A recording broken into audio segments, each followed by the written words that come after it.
Today on an all-new Dr. Phil. I push my kids away. I don't want their love. How can any mother You tell them, don't kiss me, don't touch me. treat her children this way? Why are you allowing this? Moms in over their heads. So you've got 8 kids, complete chaos.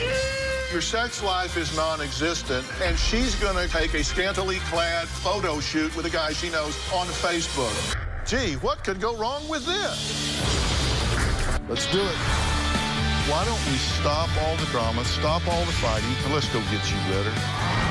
Here we go. Have a good show, everybody. If I can help get this family back on track, are you willing to do that? Ready, 3, take. This is going to be a changing day in your life. Go, Dr. Phil.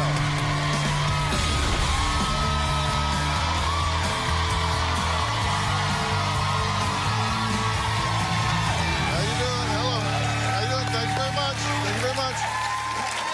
Thank you. Thank you.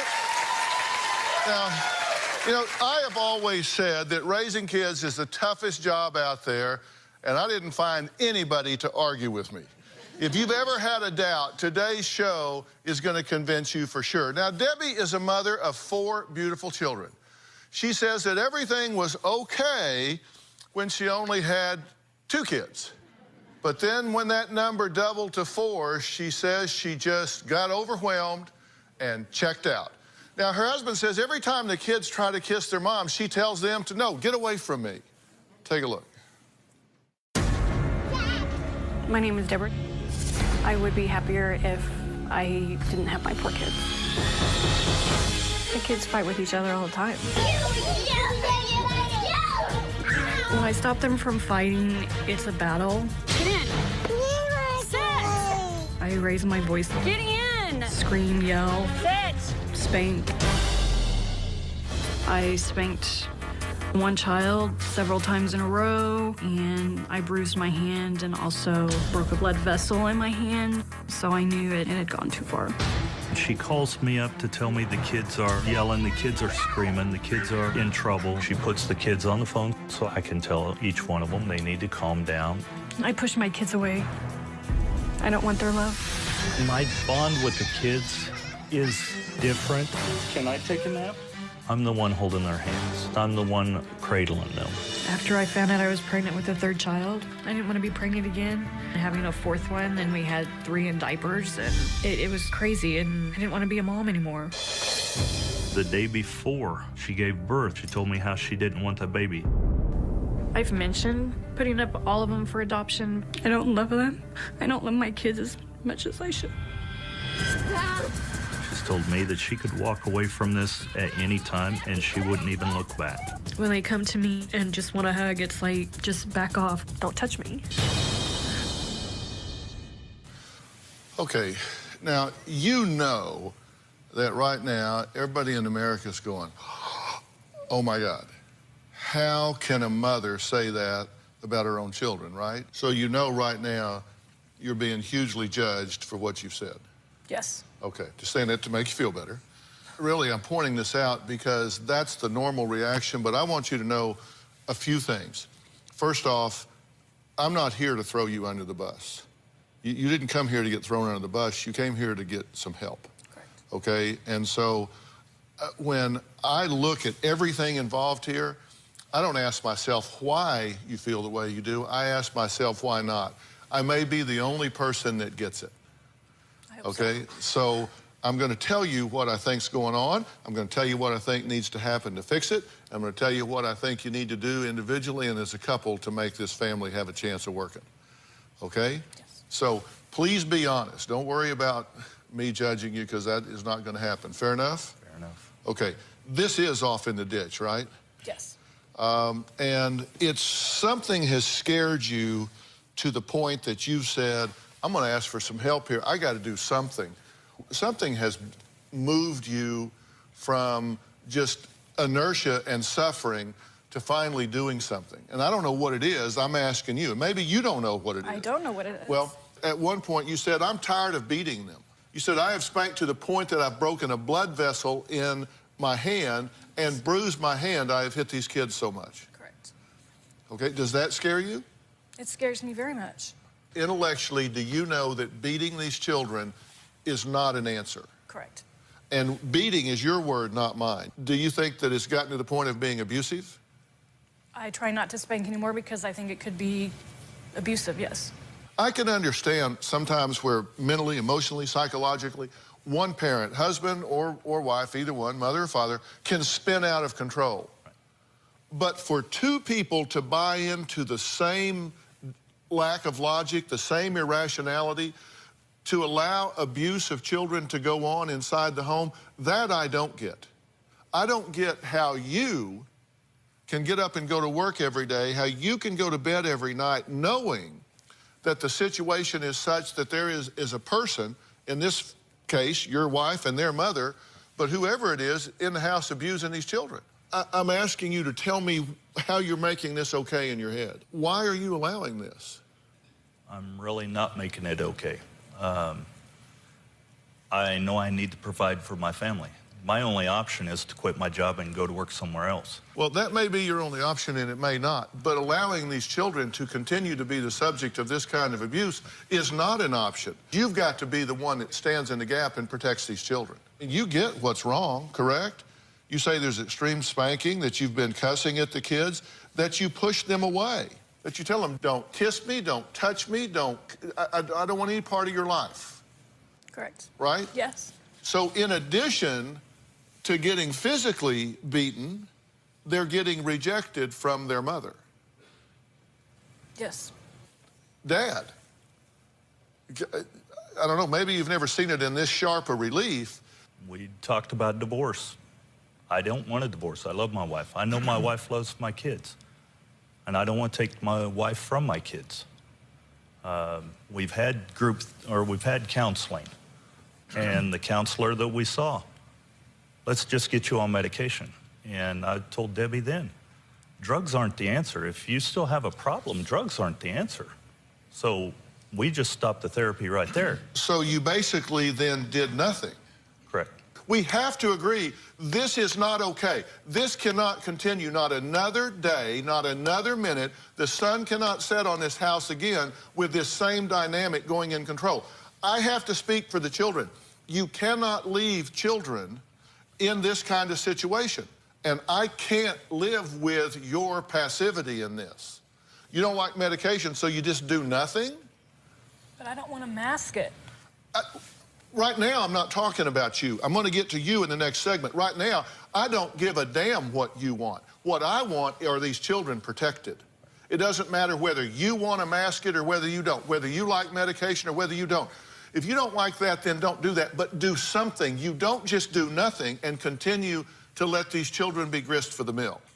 That cannot continue. But I'm going to tell you what you can do instead of that. All right, we got to take a break. Debbie says that she's had some dark moments in her past, some that her husband doesn't even know about, but I do. We're going to talk about those traumatic events when we come back.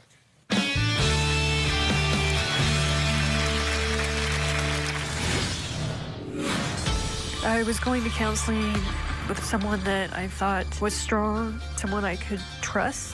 When I was down and vulnerable, he took advantage of me.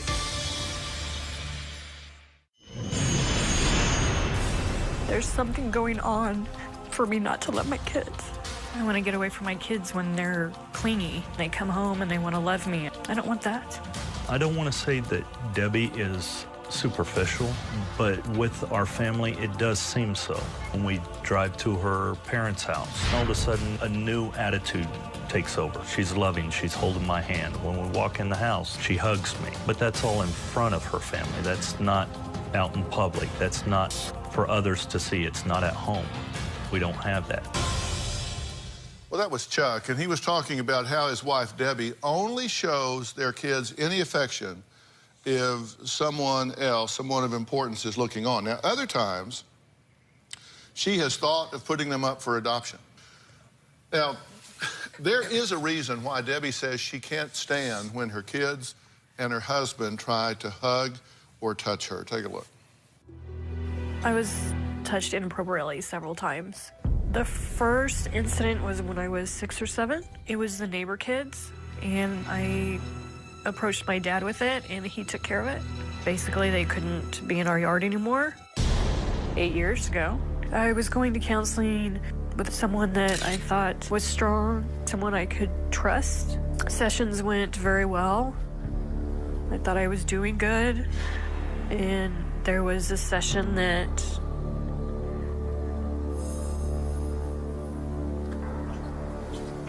didn't work. When I was down and vulnerable, he took advantage of me. It was rape. How I have been touched, I didn't like. It drives me crazy when my kids want affection. It makes me uncomfortable. It makes me feel as though I don't want to touch them inappropriately. I wouldn't. So if I don't touch somebody, they're not going to feel the pain like I feel. I don't want them to feel the pain I do. I'm protecting them from me. Things have happened to you that have changed who you are. True? Yes. Now things are happening to your children that are changing who they are, right? Correct. Tell me how you think they respond, how you think they accommodate to this when they reach for you and you tell them, don't touch me, get away, I want no part of you, I don't want you I get a lot here. of mixed feelings. Because there are some days that I'll take one of them and love them and brush their hair, but it's a lot of mixed feelings. And they're at the age where I was when I was 5 and 6, and I hope it never happens to them. So if they're not in my care, it's not going to happen. What do you mean by that? I won't have to see anything bad happen to them. If they're not in my care, I'm not going to see them be touched inappropriately or get raped or taken. It won't be my fault. Which is why you've said, I think these kids would be better off without me. Yes. They deserve a mother who loves them, who wants to wrap their arms around them and paint their toenails and brush their hair and take them to sporting events. Do you love them? Today, no, because I don't love myself. Is it having an effect on the children?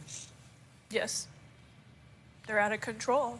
2 of the children have been abusive with the cat. You might say it's abusive.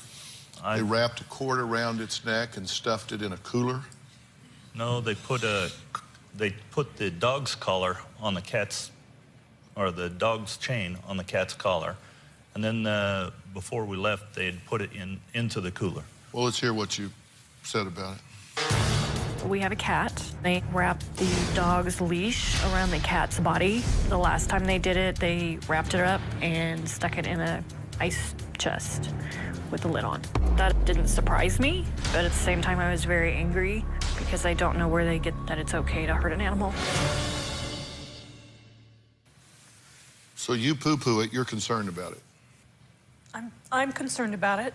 And you just put, no, it wasn't that big a deal? To me, no, it wasn't that big a deal. They've destroyed a lot more than that. They may have destroyed a lot more than that, but that is a living, breathing organism. Right. And you also have a duty to protect this animal. And if that means you need to get this animal out of the house and find it another home, then you do that. But you don't leave an animal there for children to abuse. That is absolutely, unequivocally unacceptable. The animal is helpless to protect itself from these children, just as these children are helpless to protect themselves from